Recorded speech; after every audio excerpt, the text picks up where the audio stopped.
Suicide Squad has finally been released after months and months of anticipation. Brilliant marketing campaigns, stellar posters, and not one trailer showed a hint of the film being bad. But it's not a DC movie unless some sort of controversy arises. If you'd like to see my review, here is a link to it. It's a little bit lengthy, but I give you a detail of what I liked in the film, what I didn't like, and then I hit you with a rating system just like this one. And forewarning you, this is going to be spoiler heavy, so if you have not seen Suicide Squad, do not watch this film. After you have watched Suicide Squad, come back and watch this film. Spoilers. Following in the footsteps of Batman vs Superman, the film is being critically bashed, and fans of our beloved DC characters are outraged, wanting Rotten Tomatoes shut down. I don't want to go into the specifics on why that's a dumb idea, but in layman's terms, wanting Rotten Tomatoes shut down is like saying I want the paperboy fired because he's always bringing me news on what's wrong in the world. Rotten Tomatoes is simply a messenger, putting together a group of certified critics from all different outlets, not one working specifically for Rotten Tomatoes, putting them in an algorithm and then shooting down a percentage of how many of those critics like the movie. Out of 244 reviews, only 26% found the movie to be enjoyable. The point I'm trying to reach here is there is a huge dividing line when a DC film comes out between moviegoers and critics, because most moviegoers are big fans of DC characters. And that love for the characters we grow up with sometimes blinds us from the glaring issues in a film. Critics have to put aside nostalgia and love for characters to evaluate the film as a whole.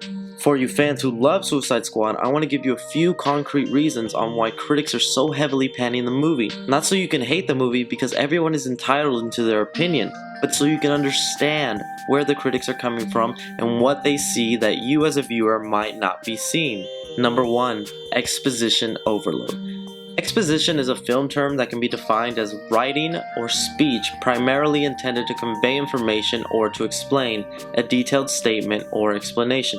Exposition is important in a movie because it gives us, the audience, a clear understanding of who someone is, what a certain character might be capable of, or any important information needed to drive the story forward. Exposition in a film should always come off natural, never forced or out of place. An example of good exposition is in Christopher Nolan's film Inception. Leonardo DiCaprio's character is introducing Ellen Page's character to the world of dreaming. He touches on the do's and the don'ts of what to do in the dream world. All important information needed for us, the audience, and comes off natural because Ellen Page is new to this line of dreaming and is needed for a job Leo's character needs help with. In Suicide Squad, we are treated to exposition overload, when in the first act of the movie, Amanda Waller's character is giving us all the character's origins and abilities at a dinner with government officials. Now, I have seen this movie a few times now, and on my last view of the movie, I timed this entire scene. It rounded off to over 16 minutes of pure information being thrown at the audience. There's a saying many of your English teachers might have told you in school, and that's show, don't tell. Instead of giving us key specifics on Task Force X, we are given an essay-long rap sheet of the characters, robbing us, the audience members, the pleasure of witnessing those character traits and making the assumption for ourselves. This chalks up to lazy writing and insults the audience members by spoon-feeding us for 16 minutes straight. You can argue they have so many characters, how else can they give us each their backstories? Well, a way that was done better and faster, and don't be upset DC fanboys, is in Marvel's Guardians of the Galaxy. We are given a scene where the heroes are lined up and arrested while a commanding police official is listing off key points of the characters. All done in a minute. Why not just spend 3 minutes at the dinner scene giving quick key points of each character? Deadshot, mercenary for hire, 100% accuracy, daughter in Gotham City. Captain Boomerang, Australian, notorious bank robber, arrested in Star City. They clearly show later in the film Deadshot has amazing accuracy in the target practice scene. They show Harley loves the Joker when she kisses her necklace that says Puddin'. But at this point, we're already told this, and it's adding oil to the fire. I'm not suggesting delete the scenes of Batman and Deadshot, Harley and the Joker, or Captain Boomerang and the Flash. Do what you did with one of Harley Quinn's scenes. Later in the movie, Harley is climbing the stairs of a building. She looks down and remembers the last time she was this high, the Joker was pushing her into a pool of toxic chemicals. That scene worked and came off natural in the movie because it was a triggered memory. A missed opportunity is in one scene, Deadshot is staring at some children's clothes in a window. Then he shrugs it off and keeps walking on with the mission. Why not have used the scene of him getting arrested by Batman? It would have worked so much better as he was obviously thinking of his daughter and the last time he saw her. Boomerang could have been shocked by a loose wire or electrocuted somehow in the destroyed city of Midway and be reminded of the Scarlet Speedster who caught him. Just a chunk of wasted time that could have been used to add those Joker scenes missing from the movie. And speaking of the Joker, number 2, the use of the Joker. The Joker is heavily used in all the marketing materials and is even implied that he will have some sort of encounter with the Suicide Squad. Not good. Yet when watching the film, he is a sideline character that is in fact heavily overshadowed by his female counterpart, Harley Quinn. Which is not a bad thing because I absolutely loved Harley Quinn throughout the movie, but come on, this is the Joker. You don't underutilize a brilliant character in sacrifice of another potentially amazing character. Take for instance every time we are treated with the presence of a new Joker on screen. In Batman 1989, a shadowy figure emerges out of the elevator, the audience is in anticipation to see what this new Joker looks like, music flares up, and boom, there is your Joker. Jack is dead, my friend. You can call me Joker. The Dark Knight opening of the movie is a bank robbery with thugs wearing clown masks executing a very masterful plan while giving small details on what they know about this mysterious Joker. Thinks he can sit it out and still take a slice. I know why they call him the Joker. So why do they call him the Joker? I heard he wears makeup. Makeup? Yeah, to scare people. You know, war paint. Then when he's the last one standing, music rises and bam, there is your Joker. Whatever doesn't kill you simply makes you stranger.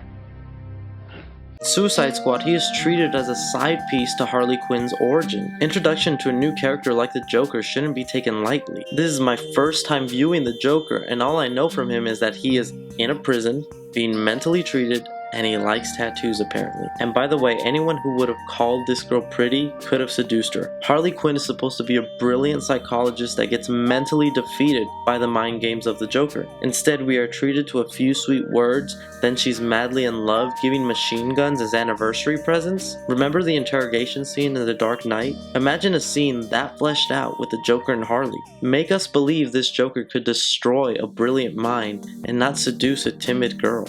Number 3. Useless characters. Suicide Squad has an abundance of characters, which makes sense being that it is a team movie. Still, the film hits you with a few unnecessary characters with no justifiable purpose. The obvious one being Slipknot, who's only in the film for maybe less than 5 minutes, just as proof that yeah, the bombs in your neck are real. He was the only character with no backstory whatsoever, no explanation of his attributions to the team. No, let's just have him show up, punch a female officer, get tricked by the dorkiest member of the team to run off, then explode. Just another example of lazy writing.